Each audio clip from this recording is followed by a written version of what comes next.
Hello hello. சொல்லுங்க சொல்லுங்க, எப்படி இருக்கீங்க? சித்தி சித்தின்னு நினைக்கிறேன். சித்தி நல்லா இருக்கீங்களா? நல்லா இருக்கேன் சித்தி. என்ன சித்தி, எனக்கு தான் சித்தி உடம்பே சரியில்லை, நேரமே சரியில்லைன்னு நினைக்கிறேன் சித்தி. அதுதான் வேண்டாத நேரத்தில் நாய் எண்ணெயை கடிச்சு பிடிச்சி, அதனால ஒன்றும் இல்லை சித்தி. பரவாயில்ல பரவாயில்ல, இப்போ ஓகே. என்ன கையிதான் கொஞ்சம் தூக்கவே முடியலை, கீழே இருக்குது. எல்லா வேலையும் அவர் தான் பார்த்துக்கிட்டு திரிகிறாரு. ஆமாம் சித்தி. என்ன வந்தீங்களா? ஐயோ எதுக்கு சித்தி சிரமம், இப்போதே நான் நல்லா ஆயிட்டேன். நீங்கள் வர வேண்டாம், விடுங்க, நான் ஊருக்கு வரும்போது பார்த்துக்கிட்டு. வர்றீங்களா? வர்றாங்களாம். பிள்ளை எப்படி பார்க்காம இருப்பாங்க, சும்மா இருங்க நீங்கள் வேற. சரி வாங்க, சாயந்தரம் வரைக்கும் இருக்க வேண்டாம், படக்குன்னு காலையில வாங்க.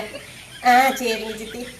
சித்தி, நீங்கள் வேலை பிள்ளை மேலே இருக்க பாசத்தில் அதை இதையும் வாங்கி குமிச்சிட போறீங்க. நான் ஒன்றுமே திங்கக்கூடாதுன்னு டாக்டர் சொல்லியிருக்காரு.